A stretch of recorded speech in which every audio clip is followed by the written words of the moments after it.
buồn pram bùm mùi bùm pal bùm bay bùm buồn đọp đọp mùi và đọp pi đọp còn mấy tiết đọp bầy còn nó đọp buồn đọp pram đọp mùi ô sợ xung thuyền của ông chăm tên lẹ lẹ pramภาษา miền Tràm tên mà khi em đã mở pram tích còn lại nó mới pram mùi còn lại nó mới pram mùi ta nắng mùi ta nắng mùi ta nắng mùi tiệt ta nắng mùi tiệt ta nắng mùi tiệt ồ pram trơn pram phải chi một pơ một bay pram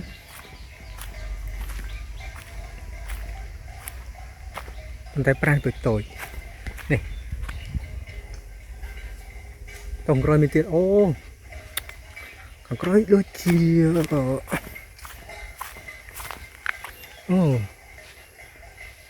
cô bả tên á còn có cô bả chương tầm rô mùi lòng pan nan này không má lòng con sáng nướng cứ mi cô tức bớt chừng bình một chuồn á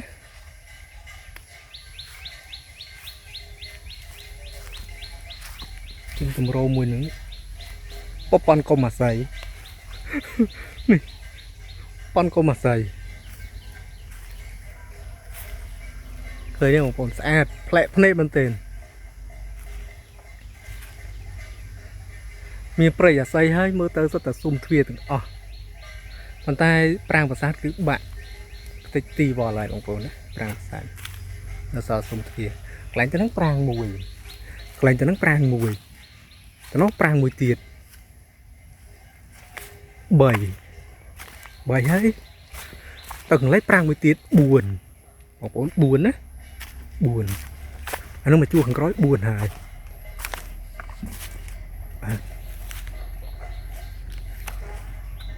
cái cho nó prang mùi tiệt nọ cái cho nó prang mùi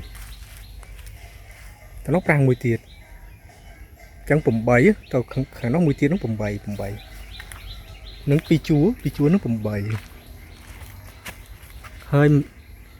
cái cho nằng ô cái cho nó mới prang bán hay mơ xanh một con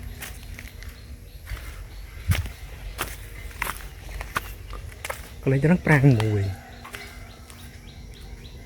cái nó prang mùi tao nó prang mùi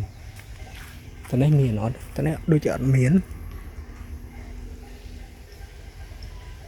tao nó prang mùi tao nó prang mùi tao có nó prang mùi đài prang trơn tên prang cứ và hai chuyện đọc prang chiềng đó haiภาษานึกคือมีนเชิงตำโรปีเลยnó sẽ sỏiนึกเชิงตำโรมวยเขาnóเชิงตำโรมวยtiềnนะhaiนึกคือสอบไปเนี่ยนึกก็สอบไปได้บางคนสอบไปนึกคือnó xả thay nó về chết mà mệt đó nhưng mà đàn tiền sอบไปmวยtiền đó haiนึกlà hai chi đây hai chục mùi cam chân đời xinh vui vài bạn bị prai rồi chỉ hiện lệnh rằng mà play này mình tên bóng ôn nhiều mới comment là bóng ôn một tuột sàn á và xa tuột từng ngày bóng ôn sơ nó không có con mẹ tới vì bị thà và xa tuột từng ngày cứ lột một hài nữa cứ xua rô tê và xa mình mừ ấy play mình tên sao ta sum thủy á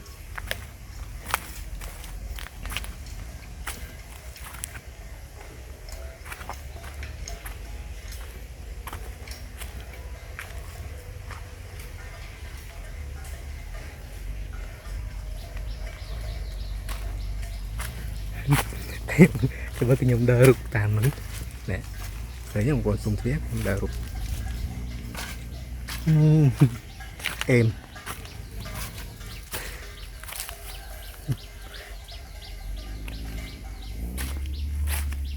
nó so với đây 10 tiền về đang chọn món tích bóng ôn chia sẻ này giờ đây 10 tiền đấy តែមិនដឹងថាចម្លាក់អាទិទេពអង្គណាទេរលប់ចិត្តអស់នៅសល់ស្តាក់ស្នាមកន្លែងទៅនឹងក្បាច់បន្តិចទៅនឹងនេះអូតាមពិតប្រាង្គមួយនឹងជាកុបរៈទេបងប្អូនខ្ញុំស្មានតែប្រាង្គមួយកុបរៈហើយនោះផ្ដែមួយផ្ទាំងទៀត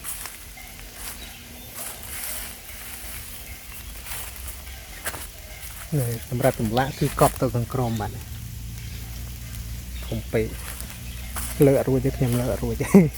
ធំ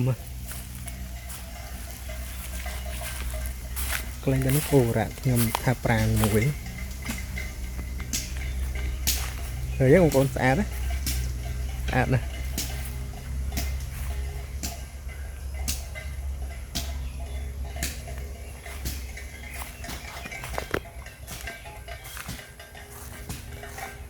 នៅកសិនទឹកខាងត្បូងគេចងក្បីសុទ្ធតែក្បីលឺតែកណ្ដឹងវាជាមួយខ្ញុំចូលទៅខាងក្រោមតិចអាយ៉ាអូនេះគេអត់មើលហេวันไหนអាទូយនោះនេះលឿននេះ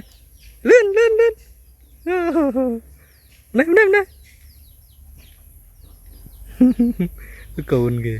នេះដើមម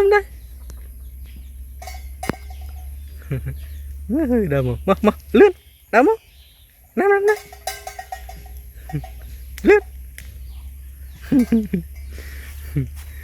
អត់ដើមមកសោះ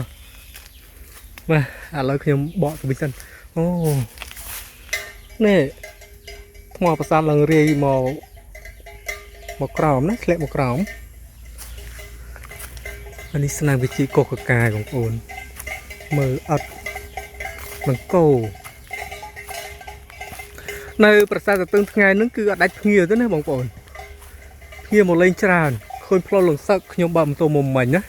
ហើយមានទាំងផ្លូវឡានគេឈប់នៅខាងមុខហើយឈប់នៅខាងមុខភ្ញៀវចាប់ដើមដើរចូលមកខាងក្នុងណាបើម៉ូតូដូចខ្ញុំគឺអាចចូលមកខាងក្នុងបានហើយខ្ញុំឃើញផ្លូវលងសឹកណាដោយសារតែប្រាសាទនេះគឺមានភាពទាក់ទាញមានសភាពបាក់បេទូត្រូមមែនប៉ុន្តែមានភ្ញៀវមកលេងច្រើនដោយសារតែប្រាសាទនឹងគឺអត់មានសម្រាប់មានអីទេបងប្អូនណានេះបងប្អូនណាមានតែស្លាកអាស័យទេគឺមិនដូចប្រាសាទផ្សេងដែលខ្ញុំទៅលេងមិញកន្លែងទីស្អាតណាកន្លែងមើលដោយបងប្អូនមើលនៅក្នុងវីដេអូរបស់ខ្ញុំណាស្អាតបាទខ្ញុំមើលឃើញថាស្អាតគឺខ្ញុំសរសើរណាកន្លែងណាដែលខ្ញុំមើលទៅមិនសូវស្អាតគឺខ្ញុំនិយាយខ្លះហើយបងប្អូនណាដោយសារតែខ្ញុំជាអ្នកដើរធ្វើវីដេអូដើម្បីផ្សព្វផ្សាយពីប្រាសាទអញ្ចឹងណាខ្ញុំខិតខំធ្វើវីដេអូមែនទែនមិនត្រឹមតែតំបន់នៅសៀមរាបទេប្រាសាទណានោះឆ្លងខែទៀតនោះខ្ញុំដើរធ្វើវីដេអូដើម្បីជួយផ្សព្វផ្សាយនោះហើយធ្វើដំណើររូបទៅក្នុងព្រៃជ្រៅ4ថ្ងៃមុនណាខ្ញុំទៅខាងស្វាយជ័យដូចឃើញវីដេអូខ្ញុំហើយគឺរូបក្នុងដុបក្នុងព្រៃណាដើម្បីចង់បានវីដេអូខ្ញុំអាប់ឡូតឲ្យបងប្អូនទស្សនា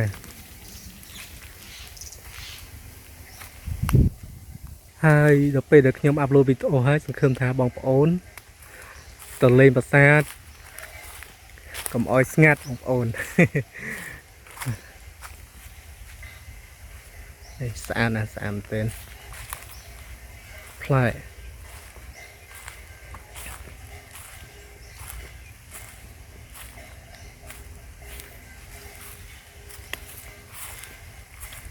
ហើយប្រាសាទហ្នឹងគឺខ្ញុំមកលេងជាលើកទី3ណាបងប្អូនទី3ខ្ញុំប្រាប់ម្ដងទៀតបងប្អូនណាមកលេងលើកទី1ដូចជាកាយខំតមិញហ្នឹងឯងខំតមិញគឺខ្ញុំមកលេងបាន2ដងហើយឆ្នាំហ្នឹងគឺខ្ញុំមកលេងបានម្ដងទៀតបងប្អូនប្រហែលជាឃើញវីដេអូមុនរបស់ខ្ញុំហើយណានៅប្រាសាទទទឹងថ្ងៃហ្នឹងនេះអូស្អាតណាស់ស្អាតទេសភាពនោះបងប្អូនស្អាតទេសភាពដែលពុតជំវិញប្រាសាទ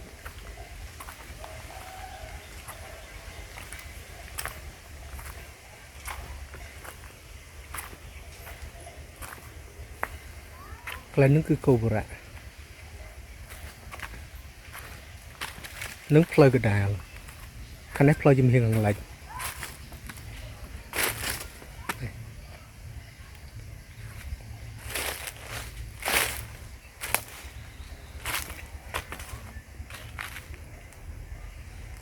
ឥឡូវខ្ញុំសូមថតកន្លែងហ្នឹងមកពោសដោយសារតែខ្ញុំឃើញស្អាតណា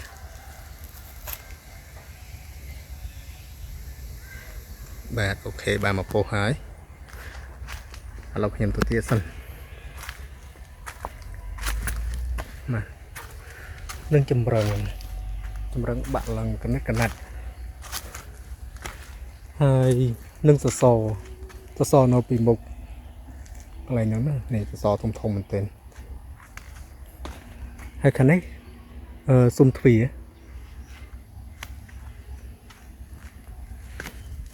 ធំ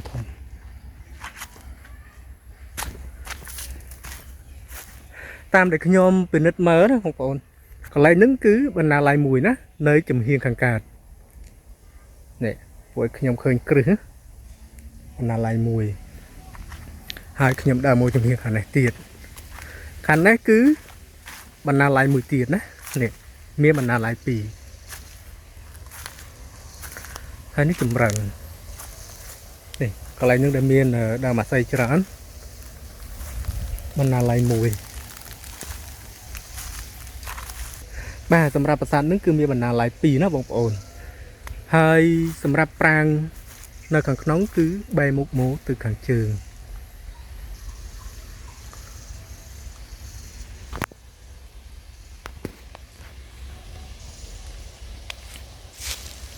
បាទតែប៉ុណ្្នឹងទេបងប្អូនណាប្រាសាទទទឹងថ្ងៃចេញពីប្រាសាទទទឹងថ្ងៃគឺខ្ញុំទៅលេងប្រាសាទមួយទៀតដែលមានឈ្មោះថាប្រាសាទត្រពាំងផុងណាដែលស្ថិតនៅ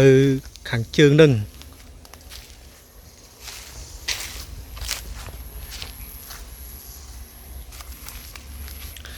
បាទតែប៉ុណ្្នឹងទេបងប្អូនបាយ